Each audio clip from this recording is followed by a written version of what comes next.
Hey everyone! Today we're talking about one of the most exciting times in history, the Crusades. This happened a long time ago, from 1095 to 1270.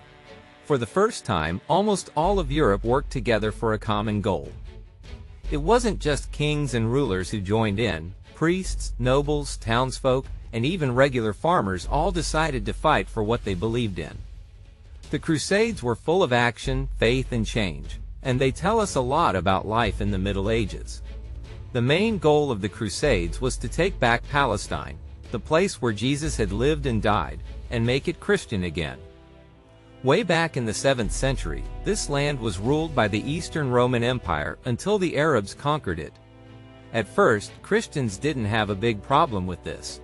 The Arabs respected Christian holy sites and let pilgrims visit Jerusalem without trouble.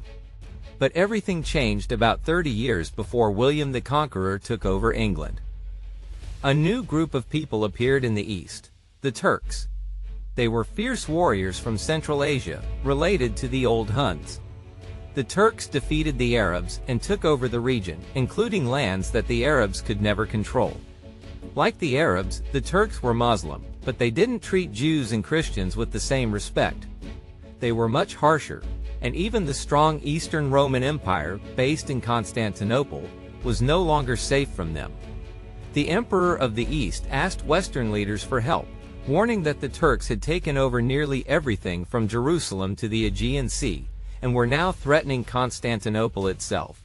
At the same time, life in Western Europe was becoming more peaceful. The constant fighting and invasions had finally calmed down, and people were focusing more on religion. When pilgrims returned from Jerusalem with stories of how Christians and their holy places were being mistreated, everyone got angry. They thought it was shameful that this was happening in the land of Christ. The emperor's call for help reached Pope Urban II, and the timing couldn't have been better. In 1095, the Pope held a big meeting in Clermont, France. There, he spoke to a crowd of church leaders and nobles. He told them about the suffering Christians in the East and the destruction of their holy places. He also pointed out that Western leaders were wasting time fighting each other when they could be doing something more important. He asked them to unite and join a holy war against the Turks. Christ himself will lead you in the fight for Jerusalem, the Pope said. Stop fighting each other and use your weapons against the Turks. If you win, you'll bring home the riches of your enemies. If you die in battle, you'll earn a place in heaven. The crowd went wild. They shouted, "It is the will of God! It is the will of God!" People from all walks of life promised to join. Those who decided to go on this journey were given a red cloth cross to wear on their chest as they traveled, and on their back when they returned. They became known as Crusaders, which comes from the Latin word for cross. That winter, everyone got ready. Preachers went around encouraging people to join. Whole villages, towns, and cities emptied as people sold everything they had to afford the trip. Even thieves and criminals swore to give up their bad ways and help free the tomb of Christ from the hands of the Turks. This was something Europe had never seen before. And in the summer of 1096, the Crusades were officially set to begin. However, many of the common people couldn't wait and left early, driven by excitement and religious devotion. These groups, led by a monk named Peter the Hermit and a poor knight called Walter the Penniless, were made up of peasants, farmers, and untrained men and women. They had no money, no plan, and no real leadership, just faith and determination. Their journey followed the Danube River through Hungary and Bulgaria on the way to Constantinople. Unfortunately, they were unprepared for the long and difficult trek. Many didn't know how far they had to travel, and whenever they saw a city, some would ask, "Is this Constantinople?" As they ran out of food and supplies, they began stealing from villages, angering the locals. In retaliation, the people of Hungary and Bulgaria attacked them, killing many before they could even reach their destination. When the survivors finally arrived in Constantinople, they caused more problems. Some set fire to buildings, while others tore lead off church roofs to sell for money.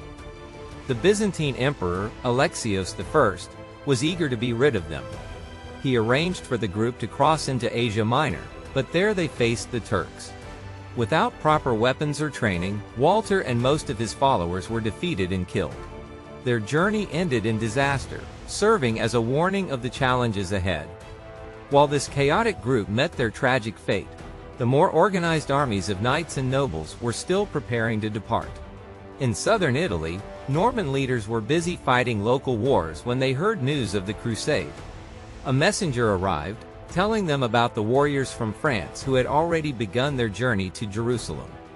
He described their weapons, their symbol, the cross of Christ, and their rallying cry, "It is the will of God." Inspired, one Norman leader tore apart his fine cloak to make crosses for his men, who joined the crusade with enthusiasm. Known for their fierce fighting skills, they were ready to take on the challenge of reclaiming the Holy Land. By late summer of 1096, the real Crusader armies began their march. Unlike the earlier groups, these forces were made up of trained soldiers and led by experienced commanders who had carefully prepared for the journey. Still, the hardships were immense. One group from southern France struggled to cross the mountains near Constantinople during the winter.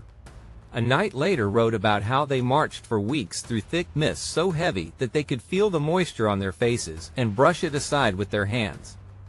When the Crusaders reached Constantinople, they were amazed by what they saw. For many, it was their first time seeing such a grand and wealthy city. Back in Europe, most buildings were simple and plain, but Constantinople was filled with magnificent churches, palaces, and treasures. One Crusader described it as the most beautiful city he had ever seen, with gold, silver, and precious relics everywhere. Despite their admiration, tensions grew between the Crusaders and the Byzantine emperor. The emperor's daughter later wrote that while some Crusaders were sincere and focused on reaching Jerusalem, others seemed interested in taking over Constantinople itself. Suspicious of their intentions, the emperor was relieved when he finally managed to send them across the Bosporus into Asia Minor. Once there, the Crusaders faced the Turks. At first, the Turks underestimated them, even bringing ropes to tie up the Crusaders as captives. But the knights from Europe proved to be fierce and skilled warriors. They captured Nicaea, an important city, and pushed forward, winning battle after battle. During their journey, some Crusaders wrote letters home. One such letter came from Count Stephen to his wife, Adele. In it, he described their long march, the battles they had fought, and the victories they had won.